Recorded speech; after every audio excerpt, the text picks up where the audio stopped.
Welcome back, Southern Hangers. We've got a good episode here for you today. We're very excited about this one. For those of you joining us, this is Sherman Brown. I'm joined by Neil Wilding, my partner in crime here today. We're going to be short Brian Redmond and Craig Cotton. We are four guys who got to know each other through in college. And started off with baseball trips of kind of reuniting, getting back together, and started this podcast, Southern Hang Pod. So however you found us, we're glad you found us, and excited to get going. We have got a very special person joining us today, and we met this person when we were at Bourbon and Beyond. And if you listen to those episodes, we had a couple episodes where we had short interviews, and this guest, Miss Mabilene, is joining us for a full episode this time. We have had a conversation with her. We talked about her, what I'm going to say is her roots. If she was running for president, she'd be able to pull Tennessee, Texas, New York, California. She gets to claim all those states. She also is a foodie, and we know that. We've got a little bit of a conversation in there about Louisville. And her food and places that she was going. And we talked a little bit about that. Before we get into any of that, Miss Mabilene, how are you? I'm doing really well. Thank you for having me back. Absolutely. Yeah, and I'm happy I get to participate this time. I know I wasn't down there for the festival, so this time I get to play along. It's an honor to meet you. Yeah, it was fun. That festival was fun. It's a good one. I mean, it's a good mix. There's a lot of different things going on, not just the music, but all the other stages and podcast things, all kinds of different stuff going on. Not just us, but other podcasts. It was a really fun one, especially this time around.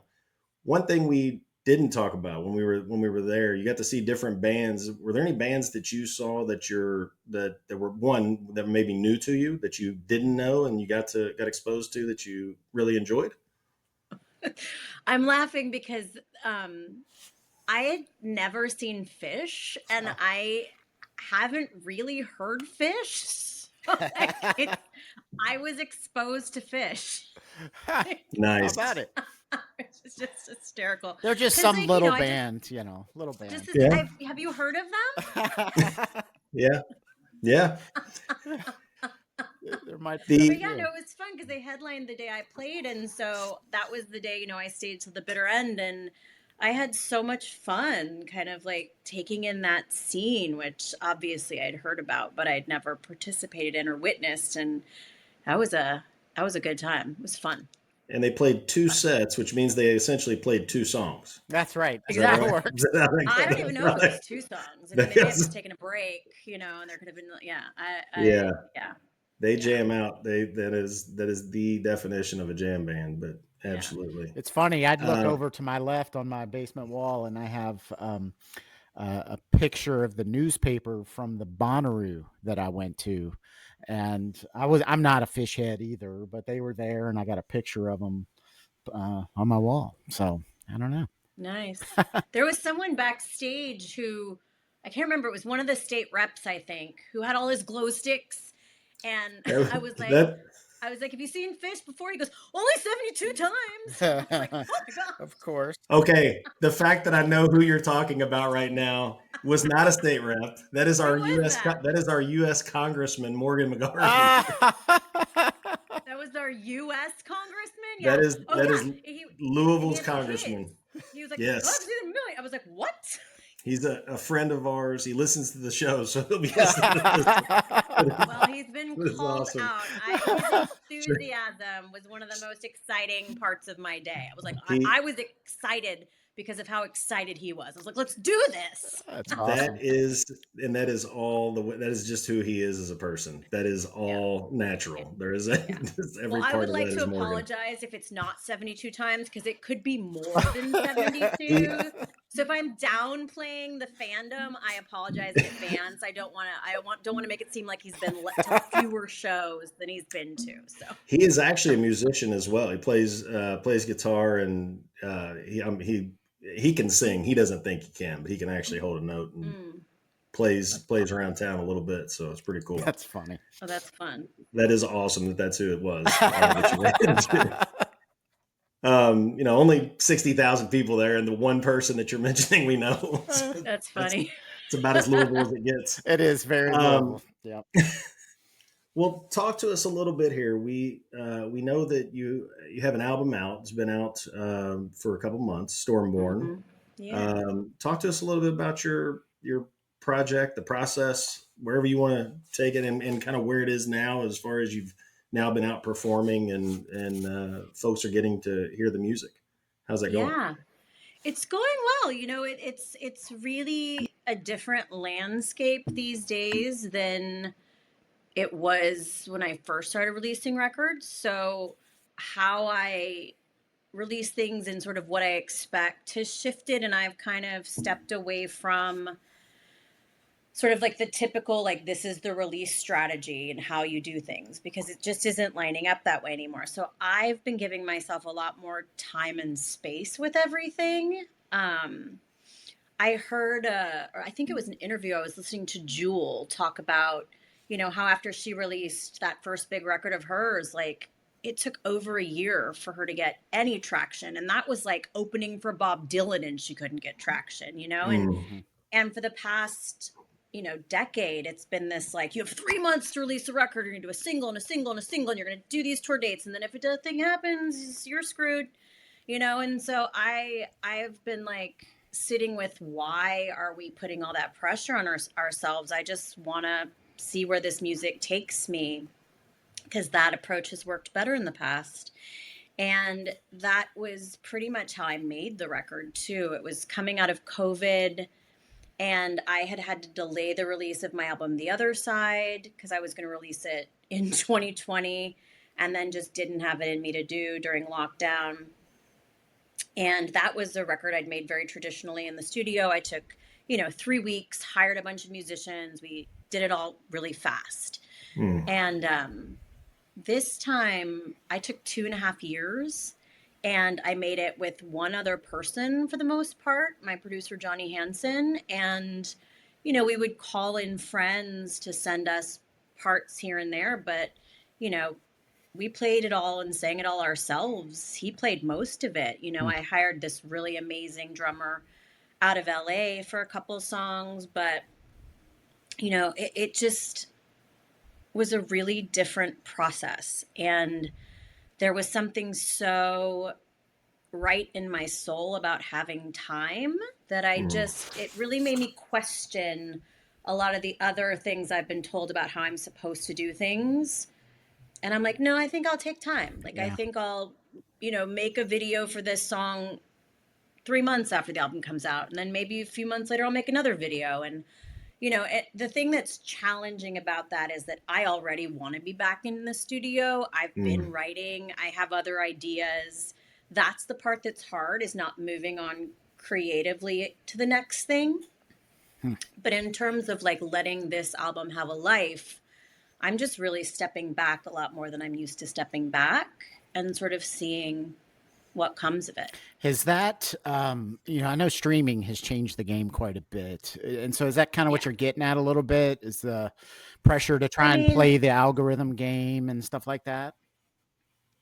A little bit, I think that in early streaming days, I did a little bit better. Like, these days, unless you're on a label, or quite frankly paying bots to up things so the algorithm picks it up and puts it in these playlists, like, your numbers are going to be really, really low. And so I've had to separate myself from thinking that matters, because I know I've heard tons of things that aren't my cup of tea that have millions and millions and millions of streams.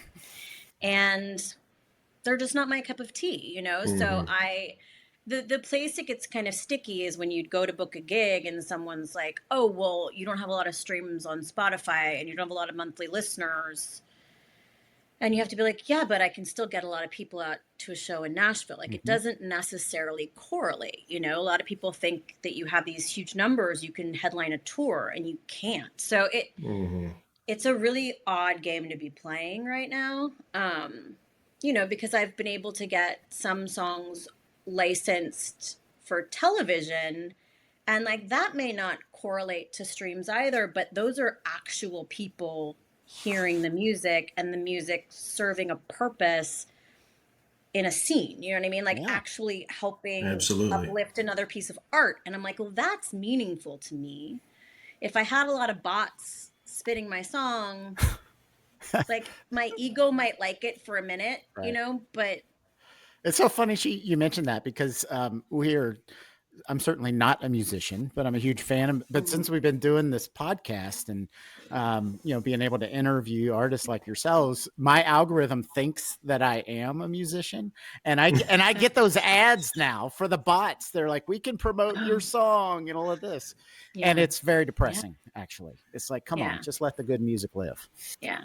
Well, and the amount of money you pay for that. And like some of them are real playlists. Like they do have some people, but you're just like, well, if I'm paying hundreds of dollars to get people to listen to it in the background and I'm making a penny, like it doesn't, like, why? Why? I just can't, my brain won't do it. My brain won't do that. Can't compute it. So.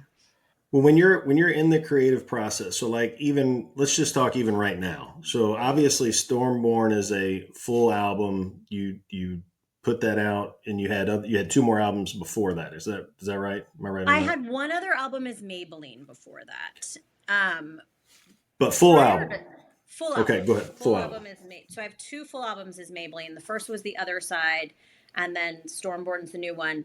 Previous to that, I was in a band for a while called The Battlefield, and we had an album and 3 EPs. And then before that, I released a record as Jenny Weaver, which is my born name. And that was way back in 2012. So it's been kind of like a gradual process of getting to Mabilene. So as you're thinking right now, you said you've even got ideas and thoughts of this now. Are you already thinking, I mean, is it 100% album? Is it or EP? Is it something like that? Or are you right now with streaming, it seems that some people are like, I'm just going to put this single out. I'm going to get this thing and just put it out and just put that into the world. I can see your face right now. Like, it's so hard for me. Like I released a Christmas single last year because that makes sense. I'm like, it's a Christmas song. I'm not gonna do a whole Christmas album. Here's a Christmas single. And if I had a song that I have a song called Golden Sky that I released as a single because I was playing the inaugural Golden Sky Music Festival, and the creative team was like, maybe you should do this thing and have a song, because I was supposed to be like the first artist on the first stage playing the inaugural Golden Sky. And I was like, oh, sure, I'll write a pop country song for that. And so I did that. That made sense to me. It had a purpose. But unless there's a song that I'm like, the world needs this right now, I don't know that I would. I conceive in full albums. Even when I'm writing, if I don't know what the album is, like it kind of is all coming together.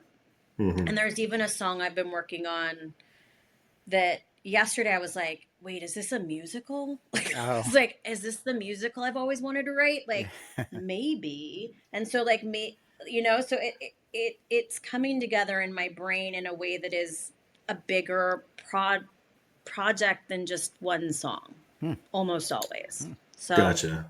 Plus, like, just in terms of being realistic, like, if you're paying musicians to be in a room, like, you're paying musicians to be in a room. Like, it's right. My friends aren't cheap. But it's just, you want to get not just your money's worth, but you want to like really take advantage of the studio time and all of those things. Well, no, good on you. Yeah. Good on you. I mean, I think we're all, everybody that all the four of us, there's only two here with us tonight, but the four of us are all about albums. But I don't think other than Neil discovering Colt Winter Lepley from one song that was out on Spotify, and that's a whole other conversation for another day. It's one of my favorite stories. But anyway, that we love the full album. Yeah. And that's thank you. Yeah. Well, and you mentioned and our attention spans too. I just feel like the attention span of an album, I like listening to them. Like I want to go on a journey. Well, and listening to it in full, I'm sure you were very particular about the way that you ordered the songs as you put them on the album. And, so many times people are just hitting shuffle on music and letting it go. But consuming a piece of art all in one is it's the way to go. Yeah. Yeah. Sequencing is such an art. Like it's such a, I don't remember when I told this story sometime recently, but back when I lived in New York, I had some friends who worked for The Rock, like Jay-Z's The Rock, not The Rock, the actor. But did you just throw that up too?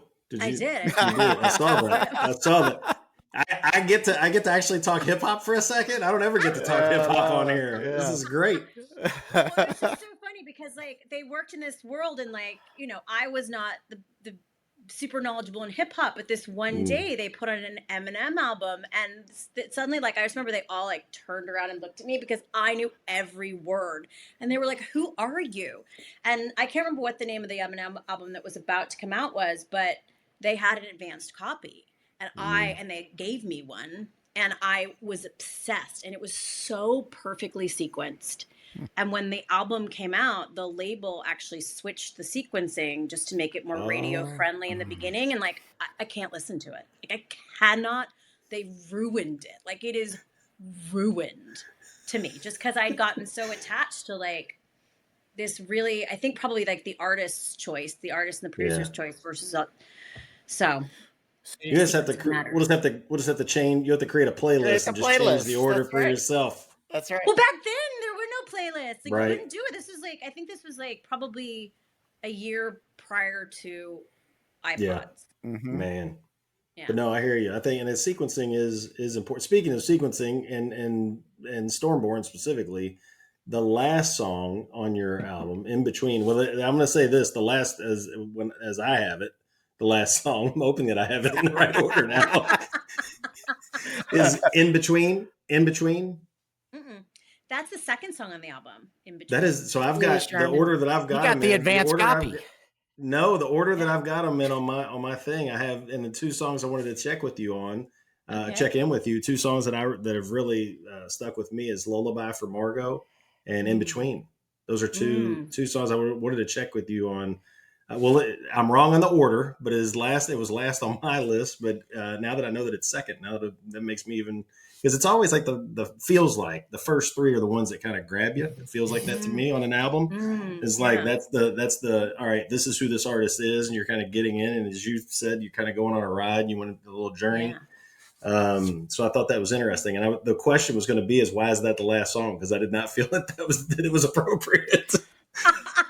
I was really going to ask you, like, why was that, but not ask it that way. The answer is you hit shuffle.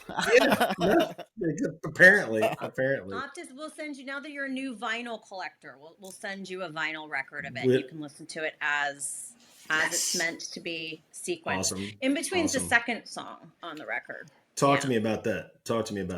Where is that? Where did that come from? I don't ask any more questions. So I have a friend, an amazing artist named Phoebe Hunt, and I met her at a music festival that we were both playing back in, I want to say 2016, and she was just like the brightest light. She's this incredible fiddle player, and she just sat in with my band. She just like is one of those musicians who was just like, can I play with y'all? Just had never heard us, just rocking out with the band. And when I moved to Nashville in when was that? I finally landed in like 2017, 2018. I went to a songwriter round and she was on stage and I was like, Phoebe, and we hadn't seen each other. And it turned out we'd moved to Nashville the same week. And so I ended up not long after that at her house, and we were going to, for a totally different purpose, but she was like, you want to just try to write a song together? And I was like, sure. And she was like, what do you want to write about? And I was like, well, a friend of mine and I have been talking about liminal space, because I am in a place where my old band is falling apart and I haven't quite yet launched this new thing I'm doing. And I just really feel I'm in this in-between space. And she was like, my band is falling apart. and I don't know what's going on, and I'm in this in between. So we were just in liminal space. So we had this whole conversation about like the places you find yourself in liminal space, and we ended up talking a lot about like generations of women and like, you know, daughters and mothers and sort of being in between generational things, whether it's generational healing or generational trauma. And that sort of song poured out of us so quickly, and it was the first song we wrote together. And yeah, I loved writing with her. So well, it's a beautiful song. I mean, thank you. Listening to it, just, you know, you feel all of that. And as you're talking about being in that space, trying to figure out where you are and where you're going. And I mean, you can feel all of that in the song, not just in the lyrics, but in the music as well. I think it's just a brilliant song. Thank you. Yeah, I absolutely. really wanted that like vintage sound in it too. You know, that so it could almost sound like, I wanted to sound modern, but it could also be coming to you from the past. It has that. I can feel that. I can definitely get that. Yeah. So when you're in a song like that, when you're in a collaboration, I wanted to jump in a lullaby for Margot, but when you're collaborating, you're talking about with Phoebe, is that, you had been in a band before, so you I know you had collaborated. You're already comfortable, I would assume, doing that. But now that you're doing kind of your own, it's your project. Do you still feel that way, as though like, okay, I'm going to open up and still allow others in, or is it I want to do this is mine, or is it a little bit of both? It's both. I mean, I love both. Like for me, if I just sit down to write every day, I can get frustrated very quickly if I don't have an idea that I'm already excited about or have some sort of inspiration coming through me. Like, because I'll be walking and I'll suddenly start hearing songs. So if something like that is happening, sitting down and writing by myself is really fulfilling. If that isn't happening, I can get distracted, bored, judgmental very quickly of myself. So writing with other people is wonderful because it just opens up all this possibility that you may not have gotten to yourself. And I would actually like to explore more co-writing. When I was in my band, I had never written with anybody else before. So coming into that band, it was actually really amazing for me because I got to consistently write with the same people for a few years. And there were, you know, ways in which that was absolutely amazing. And then, you know, bands can be really challenging, and there were personalities that made it very hard. So I've learned for myself, especially from that experience, that if I'm writing with like yes and people, like the rules of improv, it's my favorite thing on the planet.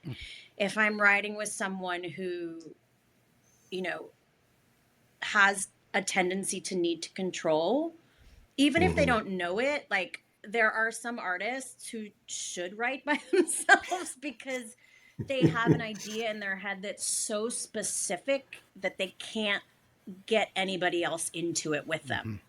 And that's the wall I've run into before, where I'm like, I don't want to write with you anymore. But everybody else, it's just been really wonderful because it's just this back and forth. And especially for getting like in ruts or in the same sound, it can just break things wide open in a way that I find incredibly inspiring. So the writing process for you, is it start with lyrics, with a melody, like how, or is it just whatever comes and you go from it? How's that For work? me, it's usually lyrics and melody together. Sometimes it'll be just lyrics. Like I've had experiences of just kind of like grabbing my iPhone and like almost like writing poetry, just like writing a bunch of stuff. And then, but usually when I start rereading it, like I hear the melody beneath it very often. And then I have to go figure out how to play it on the guitar. And then if it's something that's more complicated than my guitar skills, then I'm like, let's change the melody a little bit, you know, or let's find somebody else who can. And that's the other thing. Like if you write with someone, like writing with Johnny on the record, we wrote The Mirage together. That was really fun because like I can't play that sort of jazzy Uh, magic. Like, it's just not, I'm not that kind of a player. I'm like a 3 chords in the truth girl. Maybe I throw in a 4th chord, but having somebody who has that like ability, like I was like, I want to write a jazz standard, I want to write like a torch song. And I got to because I was with somebody who had that level of musicianship. So that's another way that writing with someone else can be really amazing because they can bring their talent into it, and that expands what you're capable of doing. awesome. Well, that's really cool. Like just to be open to that as an artist, to realize that it's going to make your art better as well. I mean, I think Oh yeah. that's a pretty cool. But you still have the option, as you said, that if you want to just do 3 chords in the truth, Mm-hmm. roll. Mm-hmm. I mean, Mm-hmm. that's which clearly you can. Yeah. So, Lullaby for Margot. Mm-hmm. To me, listening to this song and kind of getting in, this was one of the first songs when after we met, that I went back and listened to and found. I mean, I listened to several. We're going to talk about Sycamore Tree here in a minute as well. But Lullaby for Margot. First of all, where did that start from? What's the genesis of the idea for the song? Where did that originate? Yeah. Well, Lullaby for Margot is it's my one and only like actually about COVID songs. Mm. Right when the shutdown started happening, I remember there's the artist Margot Price, Mm. and I just remember she was one of the first big artists that I saw announce canceling a big tour. And was canceling South by Southwest, I remember. And I was like, oh gosh, are they not going to do South by Southwest? Like, this was when things were sort of like gearing up to be like, is this a serious thing? Like, right before Yeah. John Prine died, which was when I was like, will not be coming out of my house for years, maybe. Like, that was when I was Yeah. like, you'll see me in years. Like, but she was releasing a huge record and reading the way she was posting about it, like, even though I haven't achieved that level of like fame and success, I could still feel so deeply like what it meant to her to have to cancel all of that. And she ended up doing her album release show at this place here called the Five Spot, and it was for no one. It was online. And it's just, there's this picture she posted, and it's her alone, like on her knees singing. And I just saw that photo, and the song just poured out of me. So Mm. it was Lullaby for Margot was like a song to Margot Price, Wow. Yeah. basically. Awesome. Like, it was just this like, yeah. So what was it I like? mean, that was the Oh my genesis gosh. of it, That's Yeah. really interesting. You, as an artist that performs, what was it like the first time after being out for so long? Like I know that like Frank Turner had a song about like the anticipation of getting to play live after COVID. What was that like? Yeah. Finally coming out, getting to play a show for people. I mean, it for me, it was really layered because before COVID, I'd only played like, I think 2 shows as Mabilene. I was grieving the end of a band. So like, I think my band played our last show. I can't remember when it was, but it had been a while. And so it was, like a like doubly huge because I was gearing up to do this Maybelline project again. Like, I'd revved myself up, made a record, and then COVID had happened. So I was like gearing that up again and hadn't played in so long. I had only done online shows, like Zoom shows during COVID. So it it's interesting because I feel so much joy when I play on stage. Like, I just felt so grateful to like get to do it. Like, because my first few shows were just me and a guitar, which is not even necessarily my favorite way to play, but it is how I play most of the time just because of the economics of it. But yeah, it was like a remembrance of like, oh gosh, I do love this. I love this so much. And then the first band show I got to do was actually Golden Sky, which was like a huge festival. Um, and that was my first time playing with bands since COVID. And I mean, I was just like, what is happening? You would have thought I'd never done it before. I was like, I remember like going to that rehearsal because I hired them out of LA and I flew there and rehearsed. And then we went up and did that show. And I just remember being in rehearsal being like, oh my God, like they know my songs. This is so cool. It sounds like the record. Like you would have thought I had never done it before. It had just been so long. You know, COVID was so isolating and I was so used to just me by myself with a guitar that like getting to have the collaboration of it was probably what was biggest for me coming out of COVID. Well, and you had a bunch of new material too, right? Like, and you have a bunch of new material to play too, right? You had the new album. Yeah. Oh yeah. So you said that playing guitar is not your favorite way to play. What would be your favorite if you take the economics out of it? What would you like? How would you like it? Oh, I would travel with a full band all the time. Gotcha. I'd have so many people. Like there were 4 of us for Bourbon and Beyond. Like that's a good number. I would have thrown in like a pedal steel or a fiddle, like one other fun element. Mm-hmm. But yeah, I'd tour the band all the time. Phoebe couldn't come in for Bourbon and Beyond. Phoebe, you know, I did invite Phoebe at one point. What was she doing? She's a big musical family. She travels a lot. She's a newer mom, so her beautiful son is going to be a year old next week. Her husband is like one of the best mandolin players in the world, and he's out with like Sam Grissman. Oh my God, I'm saying it wrong. Sam Grissman Project, okay. And was out with Molly Tuttle for years. So like they're in demand. I couldn't get her.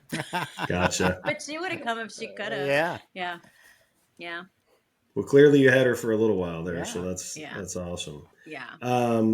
Well, you have Sycamore Tree, and I want to let you. We'll do a little plug here. You'll be re-releasing that, coming out. Talk to us a little bit about that for Halloween. Yeah, so I have a friend, Ethan Carlson. He's an amazing producer, sound engineer, and writer, and he produced my very first record back in 2012. And he does really cool remixes for my old band. He'd done some cool remixes, and so last year after Hurricane Helene, I wanted a quick way to raise some money, and so I had him remix Sycamore Tree because I was like, this song is like so dark and fun, and I just feel like it could go a little darker, a little further. Like when we were recording it, Johnny kept wanting to take it like fully like Legend of Sleepy Hollow, and I was like, pull it back, it has to fit on the record, you know. But I knew it could go there, and so I invited Ethan to do it, and Johnny was like, I feel like you could do spoken word on it. Like, I feel like there's room in this for like some dark, would you want to? And I was like, I'll consider it. And the second I considered it, it was one of those things where it's like, I think I had to pull over on the side of the road because it just like came to me so fast. I grabbed my phone and I just like wrote the spoken word part. And I was like, oh, I guess that's it. And then I mean, I kid you not, recorded it so fast, sent it to Ethan. And so it's like it has a darker, spookier vibe, and the spoken word pulls it a little more into like Native American storytelling. So I thought between Thanksgiving and Halloween was kind of a perfect time to release that version. So awesome. That's exciting. Yeah. Awesome. Have you done spoken word before? Not a ton. There's a song. Did we release it? I think we released it, called Mad, that my old band, The Battlefield, released. And it's a song I wrote, and I was singing it, and one of the guys in my band was like, what if you don't sing it? What if you just speak it? And I was like, okay. And I ended up really liking that. So I've done things like that before, but I never did like poetry slams or things like that. But I grew up doing a lot of theater, so being theatrical and dramatic, in case you can't tell, comes fairly naturally to me. I heard you could spin some bars like Eminem, so it just kind of flows, right? Well, I don't really perform it, but I will say there was a time, this is forever ago, when that like early Eminem, when like Eminem and Dido had that song, early. where the Dido sample happened, and that was my go-to karaoke. Like I would find somebody in the bar to play to do the Eminem part. I would like come in and sing the Dido part. So Did you get somebody to write on pencil really loud by the microphone? The writing. Exactly.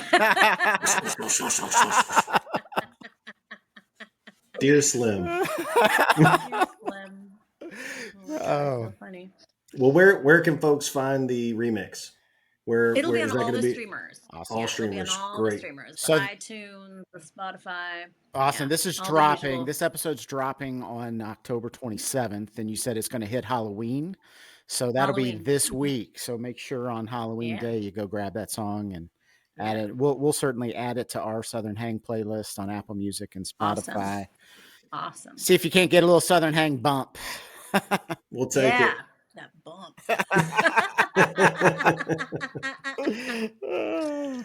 That's awesome. Well, we did talk theater last time, and we talked a little food when we were at Bourbon and Beyond. Bring me back on the food side, because now that I've got Neil here too, and we can talk a little mish. I'm actually going there coming up. It is rude. I know. Well, guess what? I went to Ralph and Daughters 2 weeks ago. So how was it? How was it? It was delicious. It was really good. It was really good. So Rolf and Daughters is like my favorite place in Nashville. I'm actually going to Nashville. My wife and I are going down to see New Constellations November 15th in Nashville. Cool. Where are they playing? Cannery Hall. I don't know anything. I don't know Cannery Hall, so it'll be new for me. It'll be a good experience. Be fun. Good spot. That's a good spot. Yeah. It was there before, and it was kind of one of the old school supports artists spaces.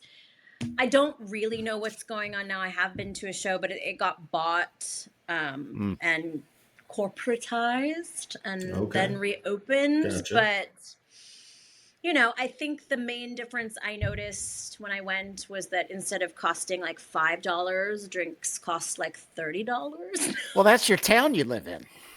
That is your town. I was like, oh, okay. But the sound was great. Oh, that's good. That is good.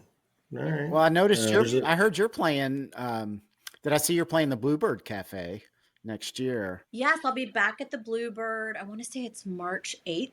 So back there. So you played often. That's a spot I've not been to because I can never get in because I can never plan ahead.